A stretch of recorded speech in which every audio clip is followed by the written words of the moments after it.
For immediate release Gatineau, Quebec, September 11, 2025 Public Services and Procurement Canada wishes to advise users that the Alexandre Bridge will be closed to motorists for inspection work during the following periods. During these periods, the boardwalk will remain accessible to pedestrians.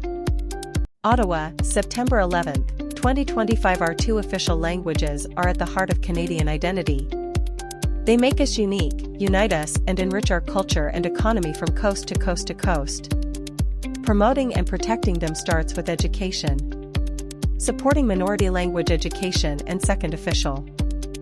Gatineau, September 11, 2025 The Honourable Stephen Guilbeault, Minister of Canadian Identity and Culture and Minister responsible for official languages, and the Honourable Shafkat Ali, President of the Treasury Board, issued the following statement. On Official Languages Day, we proudly celebrate. Bawash Landing, Brendan Hanley, Parliamentary Secretary to the Minister of Northern and Arctic Affairs, on behalf of the Minister of Energy and Natural Resources, the Honourable Tim Hodgson, will make a funding announcement that will help strengthen energy security in the North. Date, Friday, September. Winnipeg, the Minister of Energy and Natural Resources, the Honourable Tim Hodgson, will provide a keynote address and take part in a fireside chat with the Winnipeg Chamber of Commerce. Date, Friday, September 12, 2025 Time 1 p.m. CT All accredited media are asked to pre-register by emailing code@y. Montreal, Quebec, September 11, 2025 The Honourable Dominic LeBlanc, President of the King's Privy Council for Canada and Minister responsible for Canada-US trade, intergovernmental affairs, and One Canadian economy, will make an announcement regarding the Government of Canada's efforts to bolster Whitecap Dakota Nation, Saskatchewan. Please be advised that the Honourable Mandy Gulmasti, Minister of Indigenous Services, along with the Honourable Jeremy Cockrell, Minister of Health for Saskatchewan, and Whitecap Dakota Nation's Chief Bear, will make an announcement regarding healthcare. Date. The Honourable Anita Anand, Minister of Foreign Affairs, announced the extension of measures to allow Canadians and persons in Canada to make more humanitarian-related transactions with Syrian institutions that would be otherwise prohibited under the Special Economic Measures regulations. Today's In December 2024, the fall of the Assad regime signaled the start of a new chapter for the people of Syria. After decades of oppression and 13 years of conflict, the majority of Syrians now live below the poverty line, with millions in need of humanitarian assistance. Canada continues to provide The Green Municipal Fund is a $2.4 billion investment funded by the Government of Canada and delivered by the Federation of Canadian Municipalities. It supports innovative and scalable municipal sustainability projects that deliver environmental, economic, and social benefits to communities across Canada is taking action to build a clean, affordable future, one house and building at a time. With buildings accounting for the country's third-largest source of greenhouse gas emissions, energy-efficient housing is central to Canada's fight against climate change.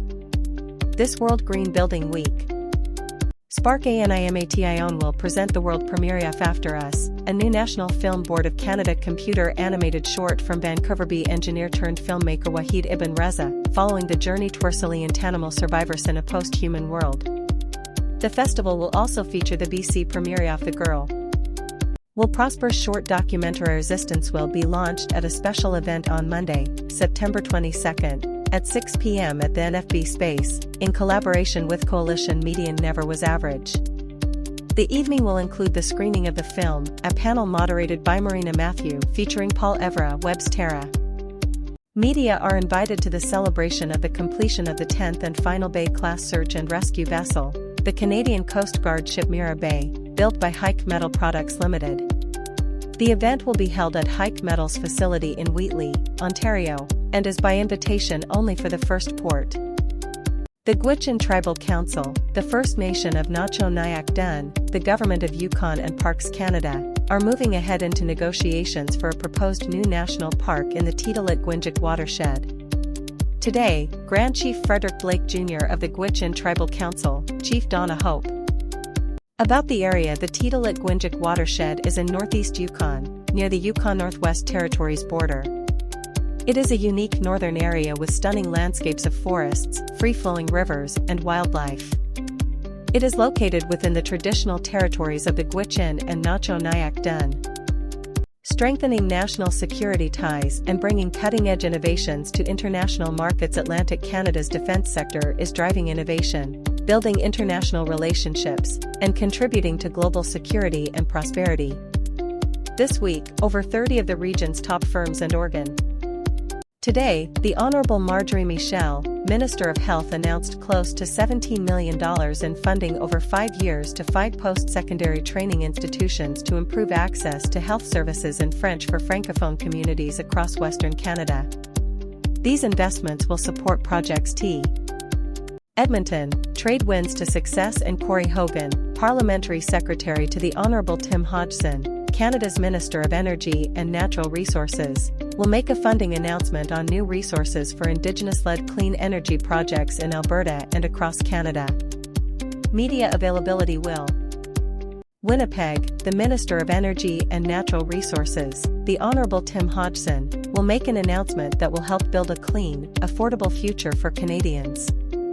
He will be joined by the Honourable Julie Debrusson, Minister of Environment and Climate Change, and the Honourable Mike Moyes.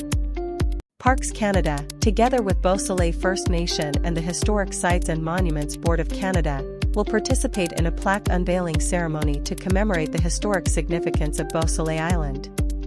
Beausoleil Island has been a place of cultural and spiritual importance for the A. Parks Canada and the Historic Sites and Monuments Board of Canada will participate in a plaque unveiling ceremony to commemorate the national historic significance of John Stewart. John Stewart was the author of an account of Prince Edward Island, which is recognized as the first written history of T.